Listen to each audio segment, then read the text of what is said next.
Opinion Tamil பார்வையாளர் அனைவருக்கும் வணக்கம். இன்றைய நேர்காணலில் நம்மோடு இணைந்திருப்பவர் திராவிட வெற்றி கழகத்துடைய முதன்மை செயலாளர் திரு வல்லம்பசி அவர்கள். சார் வணக்கம். வணக்கம். விஜய் நடத்திய கரூர் கூட்டத்துல 41 பேர் இறந்திருந்தாங்க. இப்போ சேலம் கூட்டத்திலேயுமே சூரஜ் என்ற வடமாநிலத்தை சேர்ந்த ஒரு நபர் இறந்திருக்கிறார். அவர் மட்டுமே அந்த குடும்பத்தை சுமந்து இருக்கக்கூடிய சூழல்ல அவருடைய இறப்பு என்பது அந்த குடும்பத்திற்கு மிகப்பெரிய ஒரு இழப்பாக தான் பார்க்கப்படுது. ஆனா போலீஸ் இந்த விவகாரத்துல இது ஒரு மர்ம சாவு அப்படின்னு சொல்லிட்டு ஒரு எஃப்ஐஆரை பதிவு பண்ணியிருக்கிறாங்க. ஏன் இதை ஒரு மர்ம சாவு அப்படின்னு சொல்லி எஃப்ஐஆர் போட்டிருக்கிறாங்க? அதை பற்றி கொஞ்சம் உங்களுடைய பார்வை என்ன? விஜய் கலந்து கொள்கிற எல்லா கூட்டங்களிலும் இது போன்ற அசம்பாவிதங்கள் தொடர்ச்சியாக நடைபெற்றுக் கொண்டே வருகிறது. விஜய் இதற்காக ஏதாவது ஒரு கவனத்தை கூடுதலாக செலுத்துகிறாரா என்று கேட்டால் எந்த இடத்திலும் கூடுதல் கவனத்தை இதற்காக அவர் செலுத்துவதில்லை. அவரை பார்க்க வருகிற ரசிகர்கள், அவருடைய கட்சியினுடைய தொண்டர்கள், இவர்களுடைய உடைமைகளை பாதுகாக்கவில்லை என்று சொன்னாலும் உயிர்களை பாதுகாக்க வேண்டும் அல்லவா? அதற்கான எந்த விதமான திட்டமிடலும் இல்லாமல் தான் எல்லா கூட்டத்தையுமே அவர்கள் நடத்துகிறார்கள். அதனால்தான் இப்படிப்பட்ட அசம்பாவித சம்பவங்கள் நடந்து கொண்டே இருக்கின்றன. இப்ப இந்த வடமாநிலத்தை சேர்ந்த இளைஞன் சூரஜ் பிழைப்புக்காக தமிழ்நாட்டுக்கு வந்தவர்.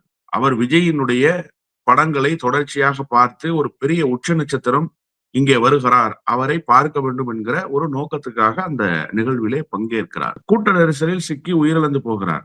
இதற்கு முக்கியமான காரணங்களாக 2 செய்திகள் சொல்லப்படுகின்றன. ஒன்று, வெயிலினுடைய தாக்கம் அதிகமாக இருந்த நேரத்தில் அந்த கூட்டத்தை நடத்தினார்கள். மாலை நேரத்தில் அந்த கூட்டத்தை நடத்தவில்லை, அல்லது காலை நேரத்தில் அந்த கூட்டத்தை நடத்தவில்லை. அதிகபட்சமான வெப்பநிலை இருக்கிற அந்த காலகட்டத்தில் இந்த கூட்டத்தை நடத்தினாங்கன்னு. இப்ப இதுல என்ன சிக்கல் அப்படின்னு சொன்னா, இந்த நேரத்தை போலீஸ் தான் கொடுத்ததுன்னு சொல்லி விஜய் தரப்புல இருந்து சமூக வலைதளங்களிலும் ஊடகங்களில் பேசுபவர்களும் தொடர்ச்சியாக பேசினாங்க.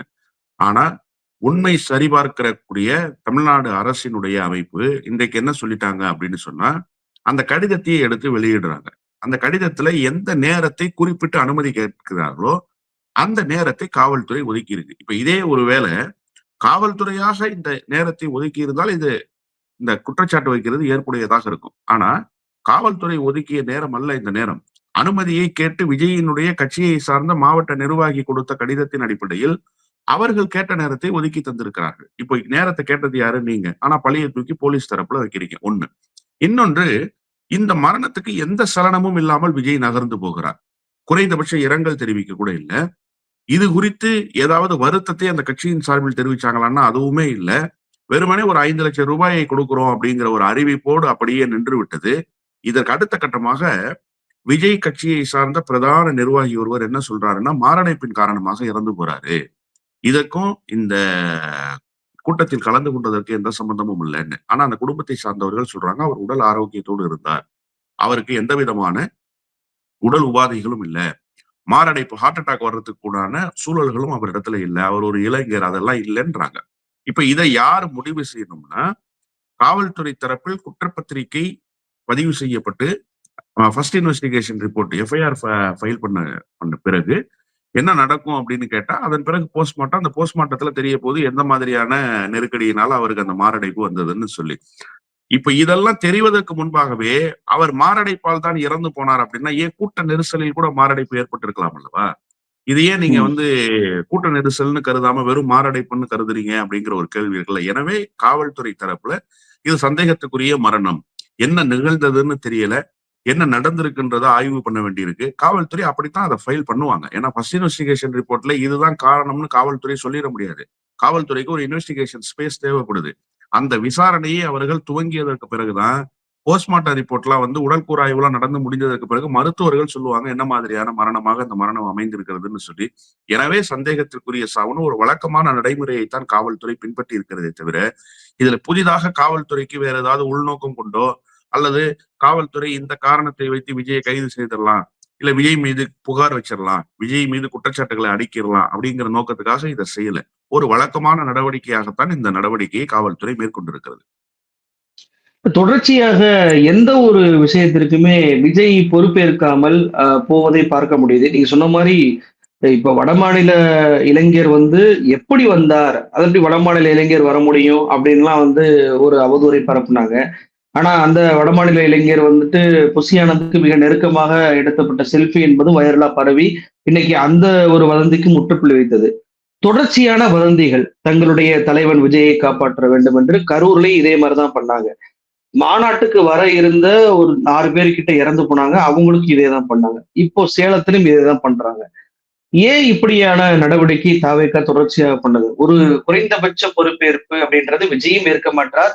விஜயுடைய கட்சியினர் வந்துட்டு தொடர்ச்சியாக அடுத்தவர்கள் மீது அது பழியை போட்டு திட்டமிட்டு இவங்க தான் இப்படி பண்ணிட்டாங்க அப்படின்னு சொல்லி போயிடுறத எப்படி பார்ப்பது? பொதுவாக நீங்க அரசியல் பொது வாழ்வு என்பதே சுகதுக்கங்களில் பங்கெடுப்பதுதான் பிரதானம். அதன் பிறகுதான் நீங்க மக்களுக்கு என்னவாக நிக்கிறீங்கன்றது. ஒரு கட்சியில இருக்கிற நிர்வாகி அதிகபட்சமா என்ன தெரியுமா சார் எதிர்பார்க்கிறது? ஒரு கட்சியினுடைய தலைவன் அல்லது அந்த கட்சியில் இருக்கக்கூடிய யாரை நம்பி களத்திலே நிற்கிறார்களோ, எல்லா கட்சியும் தலைவர்கள நம்பி நிக்கிறது இல்ல. மாவட்ட செயலாளர்களுக்காக ஒரு கூட்டம் இருக்கும். அந்த கட்சியினுடைய பல்வேறு படிநிலையில் இருப்பவர்களுக்காக ஒரு கூட்டம் இருக்கும். யாருக்காக அரசியல் களத்தில் இருக்கிறார்களோ, யாரை முன்னிறுத்தி யாருக்காக பின் நிற்கிறார்களோ, அவர்கள் இல்லத்தினுடைய துக்கத்துல பங்கேற்கணும். இறந்து விட்டா ஒரு மாலை எடுத்துட்டு என் தலைவர் வரணும், என் கட்சி மாவட்ட செயலாளர் வரணும், எங்க எம்எல்ஏ வரணும் அப்படிங்கிறது ஒரு எதிர்பார்ப்பு. அதே மாரி திருமணமோ அல்லது சுப நிகழ்ச்சிகளோ நடந்தா வரணும்ன்றது ஒரு எதிர்பார்ப்பு. இது ஒரு அடிப்படையான தொண்டனினுடைய எதிர்பார்ப்பு. இந்த எதிர்பார்ப்பை பூர்த்தி செய்கிற கட்சிகள் தான் தமிழ்நாட்டில் இதுவரைக்கும். ஏன் தலைவர்கள் தலைமையில திருமணம்? யோசிச்சு பார்க்கணும்ல. வீட்ல ஆளே இல்லையா? அவங்க வீட்ல பெரியவங்க இல்லையா? ஆனா என் தலைவர் வந்து திருமணத்தை என் புள்ளைக்கு நடத்தி வைக்கணும்ன்றது இருக்குல்ல. இது ஒரு தொண்டனுடைய எதிர்பார்ப்பு. அப்போ தொண்டர்களினுடைய மனம் அறிந்து அவர்களினுடைய சுகதுக்கத்தில் பங்கெடுக்க வேண்டும்ங்கிறது அரசியலில் ஒரு உயரிய மாண்பு. அந்த மாண்பை கூட குறைந்தபட்சம் கடைபிடிக்கிறது இல்ல விஜயினுடைய தரப்புல இருக்கிற யாருமே. ஒரு மரணம் நிகழ்கிறது. நீங்க இந்த மரணம் ஏன் நிகழ்ந்ததுன்னு என்னைக்காவது சுய பரிசோதனை செய்து கொண்டிருக்கிறீங்களா? தொடர்ச்சியாக நடக்குதுல்ல. இது 1 அல்ல, 2 அல்ல. இத்தனை சம்பவங்கள் அரங்கேறிடுச்சு. நீங்க பஸ்ல போகும்போது உங்க வீலுக்கு அடியில போறாங்க அந்த பசங்க. கூட்ட நெரிசல்ல சிக்கி ஒரு தரப்பு இறந்து போறாங்க. இன்னைக்கு உங்கள பார்க்க வந்த வடமாநிலத்தை சேர்ந்த ஒரு தம்பி அவர் இறந்து போறாரு. இதற்கெல்லாம் என்ன காரணம்? இது எங்கேயாவது ஒரு இடத்துல உங்க நிர்வாகிகளோட விஜய் உட்கார்ந்து ஒரு நாளாவது பேசி இருக்கிறாரா? தன்னுடைய நிர்வாகிகள அழைச்சு, "ஏன்பா இந்த மாரி நடந்துட்டு இருக்கு?" மத்த கட்சிகளும் நடத்துறாங்க. போற இடங்களில் எல்லாம் மாநாடு போல கூட்டத்தை கூட்டுகிறார் உதயநிதி ஸ்டாலின். போகிற இடங்களில் எல்லாம் லட்சக்கணக்கான மக்கள் திரள்கிறார்கள் தமிழ்நாட்டினுடைய முதலமைச்சருக்கு. ஆயிரக்கணக்கான மக்கள் திரள்கிறார்கள் எடப்பாடி பழனிசாமி வந்து பேசுகிற போது. ஆனா அங்கெல்லாம் அந்த அசம்பாவிதங்கள் நடக்கிறது இல்லையே. ஏன் அப்ப அந்த திட்டமிடலோடு நடக்கிற போது அந்த அசம்பாவிதங்கள் நடக்கிறது இல்லன்னா, ஒரு இன்ஃப்ராஸ்ட்ரக்சர் இந்த கூட்டத்துக்காக உருவாக்கப்படுது. இங்க தான் உட்காரணும், இப்படிதான் தண்ணீர் குடுக்கணும், ஒரு பொது ஒழுங்கு கடைபிடிக்கணும், இந்த மாதிரியான வாலண்டியர்ஸ்லாம் இருக்கணும். இப்ப விஜய் தரப்புல அது மிஸ் ஆகுது. அது குறித்து கவனத்தை விஜய் ஒருபோதும் செலுத்துவதே இல்லை. அத செலுத்த தவறியது மட்டுமல்ல, இந்த மரணங்கள் நிகழ்கிற போது அதற்கு பொறுப்பேற்காம போறது இருக்குல்ல, இது ஒரு அயோக்கியத்தனமான நடவடிக்கை. எங்கேயோ யாரோ ஏதோ செய்தது போலவும், அதுக்கும் எனக்கு எந்த சம்பந்தமும் இல்ல. கூட்டத்த நீங்க தானே சார் வந்து பேசுனீங்க. தமிழ்நாடு என்னுடைய வீடு. அவர் பேசினது அப்படிதான் பேசினார். 8,00,00,000 மக்களும் என்னுடைய உறவினர்கள் அப்படின்றார்ல. அப்ப தமிழ்நாடு உங்களுடைய வீடு. உங்க வீட்ல உங்க அப்பாவோ இல்ல வேற யாரோ ஒருவர் செத்துட்டா இப்படிதான் இருப்பீங்களான்னு கேட்கணும். அவரை நோக்கி கேட்க வேண்டிய கேள்வி அதுதான். அவங்க அப்பா 100 ஆண்டுகள் நலமோடு வாழட்டும். எனக்கும் மிக மரியாதைக்குரிய நபராக இருந்தவர் தான் எஸ். ஏ. சந்திரசேகர். அதுல ஒண்ணும் மாறுபட்ட கருத்து இல்ல. அவர் மீது இப்போதும் எனக்கு இருக்கிற அன்பு குறையவில்லை. ஆனா, உங்க வீட்ல ஒரு ஆளாக இருந்து இந்த மரணங்கள் நிகழ்ந்திருந்தா, விஜய் இப்படிதான் கனத்த அமைதியோடு இருப்பாரா? இப்படித்தான் கடந்து போவாரா? இப்படித்தான் பொறுப்பேற்காமல் இருப்பாரா? அப்போ உங்கள் வீட்டு உயிர்கள் எல்லாம் உயிர் மத்ததெல்லாம் என்னவாக இருக்குன்னு கேட்க வேண்டியிருக்குல்ல. அப்ப ஏன் இவ்வளவு ஒரு ஒரு மோசமான நடவடிக்கைகள்ல நீங்க ஈடுபடுறீங்க? அது எப்படி சொல்றதுன்னே எனக்கு தெரியல. அந்த வார்த்தையே வரல. அந்த அளவுக்கு ஒரு மோசமான நகர்வை விஜய் இந்த விவகாரங்கள்ல முன்னெடுக்கிறார். குறைந்தபட்சம் நேர்ல போய் அந்த குடும்பத்துக்கு ஒரு ஆறுதல், இல்ல அந்த குடும்பத்தினருக்கு என்ன செய்ய முடியுமோ அத செய்து குடுக்குறேன். நீங்க தான் ஆறுதல் சொல்வதற்கே பனையூர் பங்களாக்கள்ல வர சொல்றீங்க. ஈஸியா இருக்குல்ல படையெடுத்து. இப்ப சூரஜோட குடும்பம் எங்க இருந்து புறப்பட்டு வரணும்? பனையூருக்கு புறப்பட்டு வரணும் இப்போ. பனையூர்ல வந்து இவர்கிட்ட ஆறுதல வாங்கிட்டு, இவர் குடுக்குற பணத்த வாங்கிட்டு போணுமா? அப்போ விஜய்க்கு எந்த விதமான பொறுப்புணர்வும் இல்லை என்பதை விஜய் தொடர்ச்சியாக உணர்த்திக் கொண்டே இருக்கிறார். தமிழ்நாட்டு மக்களுக்கு இதுல ஒரு செய்தி இருக்கு. விஜய் அதிகாரத்துக்கு வர வேண்டும் என்று நினைக்கக்கூடியவர்களுக்கு ஒரு செய்தி இருக்கு. குறைந்தபட்சம் தன்னுடைய கூட்டத்துக்கு வந்திருப்பவர்கள் கூட்ட நெரிசலில் சிக்கி உயிரிழந்தாலோ, காயமடைந்தாலோ பொறுப்பேற்காத விஜய், நாளை ஆட்சி அதிகாரத்துக்கு ஒருவேளை நாளை ஆட்சி அதிகாரத்துக்கு வருவாரேயானால், அவர் என்ன மாதிரியான அதிகாரத்தை கொண்டு செலுத்துவார்? அவர் எப்படிப்பட்ட ஆட்சியை கொண்டு செலுத்துவார்? எல்லா விவகாரங்களும் இப்படியே மௌனமாக இருந்தால் தமிழ்நாடு எந்த நிலைக்கு போகும்? இதையெல்லாம் யோசிச்சு விஜய் வரணுமா வேணாமான்றத விஜயினுடைய கட்சியினரே முடிவு பண்ணணும். தமிழ்நாட்டு மக்கள் இல்ல. விஜய் கட்சியினர் இதை முடிவு பண்ணணும். இந்த கரூரை பொறுத்த வரைக்கும் அது ஒரு ஸ்டாம்பேட், அது ஒரு விபத்து அப்படின்னு சொல்லி பார்க்கலாம். கூட்ட நெரிசல் என்பது தவிர்க்க முடியாத ஒரு சூழல்ல உருவாகி இப்படி பேர் இறந்து விட்டார்கள் அப்படின்றதான் தமிழ்நாட்டு மக்களுடைய ஒரு பார்வை. ஆனா இத அப்படி பார்க்க முடியுமா? ஏன்னா சேலம் கூட்டத்திற்கு முன்பாக விஜய்க்காக 3 மணி நேரம் நிற்பியா? வெயில் இல்லாம வெயில் அடிச்சாலும் நீ வந்து நிற்பியா? தண்ணி குடிக்காம நிற்பியா? அப்படியெல்லாம் வீடியோ காட்சிகள் எல்லாம் நாங்க முன்னேற்பாடு எப்படி பண்றோம் அப்படின்றதெல்லாம் காட்டுனாங்க. அது ஒரு சின்ன ஒரு மைதானம். நிர்வாகிகள் சந்திப்பு மட்டும்தான். 5000 பேர் தான் கலந்துக்கிருவாங்கன்னு சொல்லிட்டு மாவட்ட செயலாளரே வந்துட்டு எங்களுக்கு கண்டிஷன் போட்டதெல்லாம் கரெக்ட்டா இருக்கு. நாங்க பின்பற்றுறோம் அப்படிலாம் சொன்னாரு. அந்த 5000 பேருக்கு ஒரு பந்தலை அமைத்திருந்தால், இந்த வெயிலின் தாக்கம் இல்லாம போயிருக்கும் அப்படின்றது இன்னைக்கு ஒரு பார்வையா வைக்கப்படுது. விஜய் கிட்ட காசு இல்லாமயா இருக்கு. காசு என்னங்க காசு அப்படிலாம் சொல்றாரு.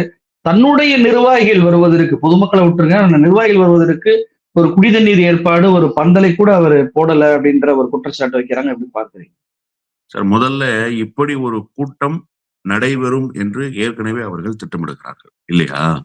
நீங்க காவல்துறையிட்ட போய் அனுமதி கேட்கிறீங்க. காவல்துறை சில வழிகாட்டு நெறிமுறைகளை உங்களுக்கு சொல்றாங்க. அப்ப 5000 பேர் நிர்வாகிகள் சந்திப்புன்றீங்க. உண்மையிலேயே 5000 பேர் மட்டும் தான் நேத்து வந்தாங்களா? எந்த அடிப்படையில அந்த மெஷர்மென்ட் ஸ்கேல நீங்க பிக்ஸ் பண்ணீங்க? 5000 பேர் வந்திருக்காங்க இல்லையா? சரி, நான் விஜயினுடைய கூற்றை சரின்னே ஒத்துக்கிறேன். 5000 பேரை நீங்க எப்படி மானிட்டர் பண்ணீங்க? 5000 பேருக்கு என்ன இன்விடேஷன் நீங்க அனுப்பிச்சீங்க? இப்ப இளைஞரணி பாசறை கூட்டங்களை உதயநிதி ஸ்டாலின் தொடர்ச்சியாக நடத்திக்கிட்டே வர்றாரு. மாவட்டத்திலிருந்து கிளைக்கழகம் வர வட்ட வார்டு வரைக்கும் இளைஞரணி நிர்வாகிகள், துணை அமைப்பாளர்கள், அமைப்பாளர்களுக்கு கடிதம் அனுப்புறாங்க. அப்போ ஒரு எண்ணிக்கை அவங்களுக்கு கிடைச்சிருது. இத்தனை பேர் தான் கலந்துக்க போறாங்க அப்படின்றது. கூடுதலாக சிறப்பு அழைப்பாளர் வந்தா இவ்வளவு பேரு அப்படின்னு ஒரு முடிவுக்கு வர்றாங்க. அவங்க மட்டும் தான் அங்க அகாமடேட் பண்ண முடியும்.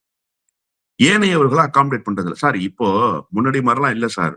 4000 பேர் உட்கார்ற திருமண மண்டபங்களே வந்துருச்சு. நீங்க வெளியில எல்லாம் போக தேவையில்ல. 3000 பேர் 4000 பேர் உட்கார்ற திருமண மண்டபங்கள்லாம் வந்துச்சு.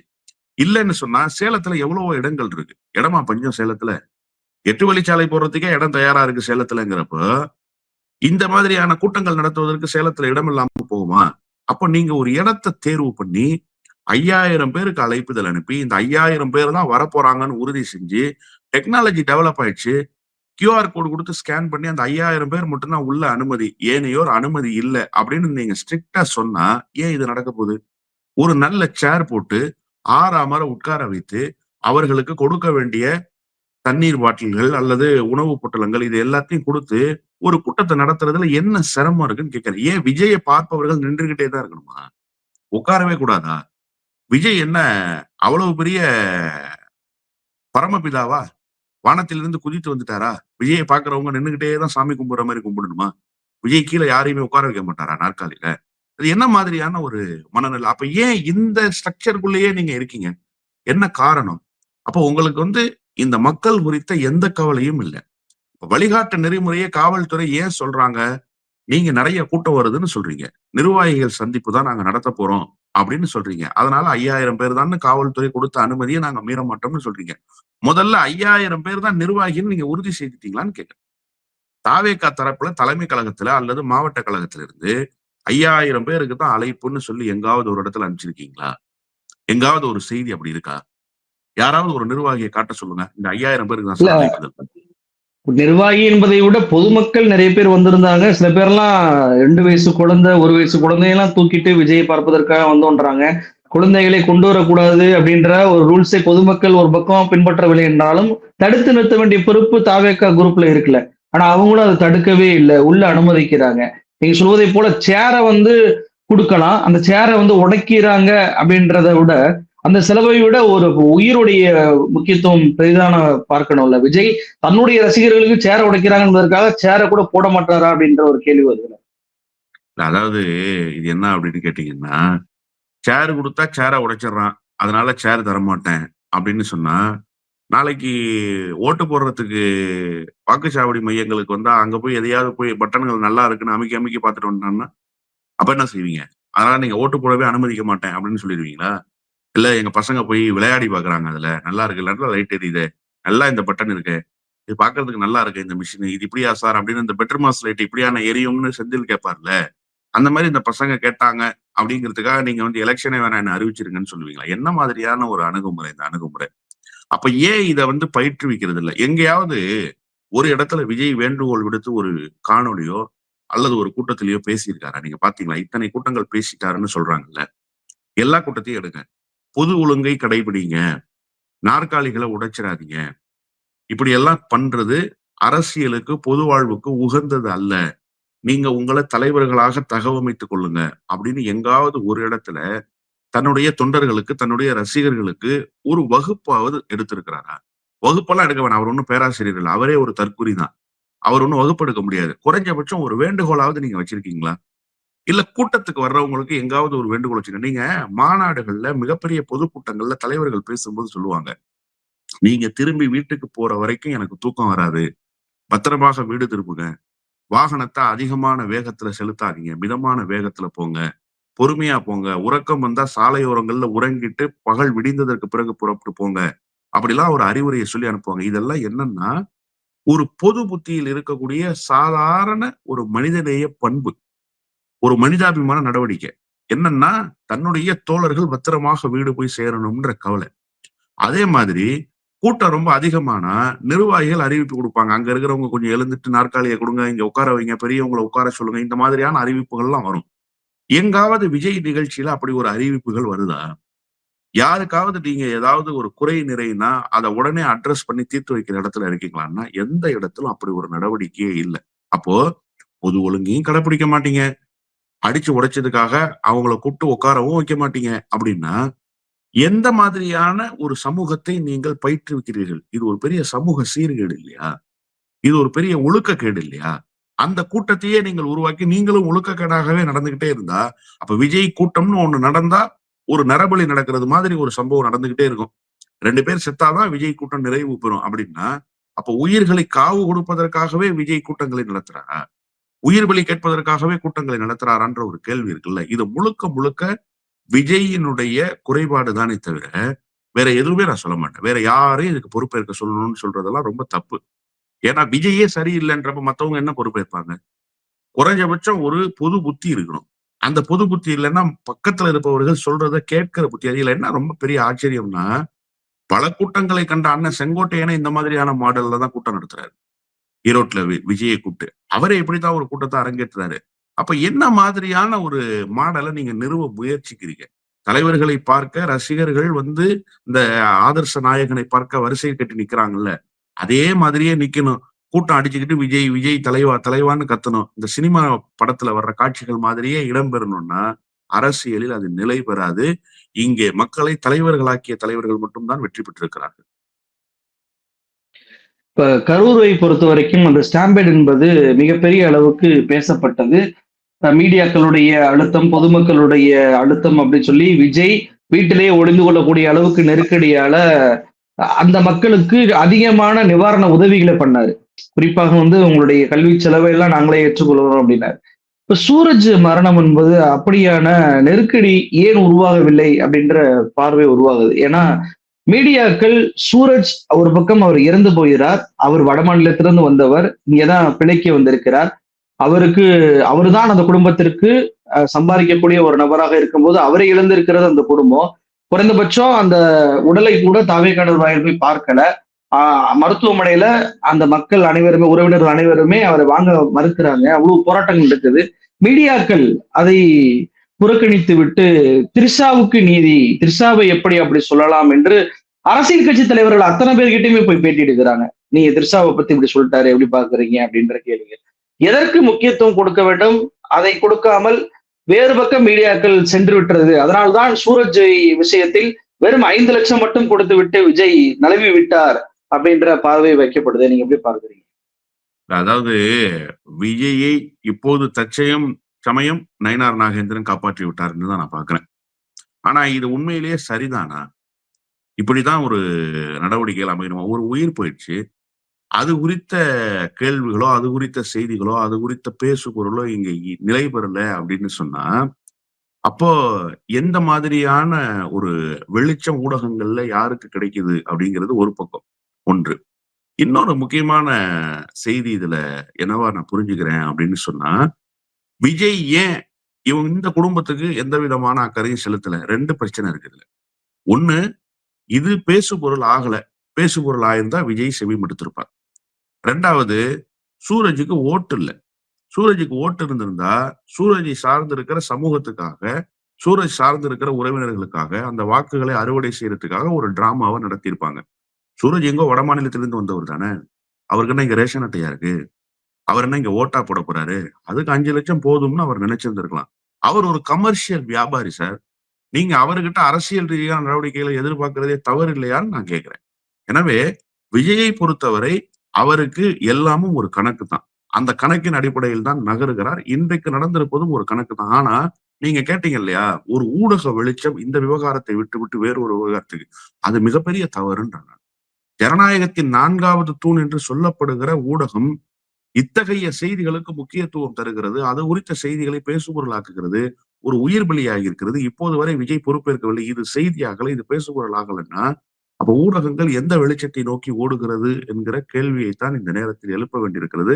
உண்மையிலேயே மிக மோசமான ஒரு சூழல் தான். சூரஜினுடைய மரணத்துக்கு நியாயம் கிடைக்கும் என்று நான் நம்புறேன்.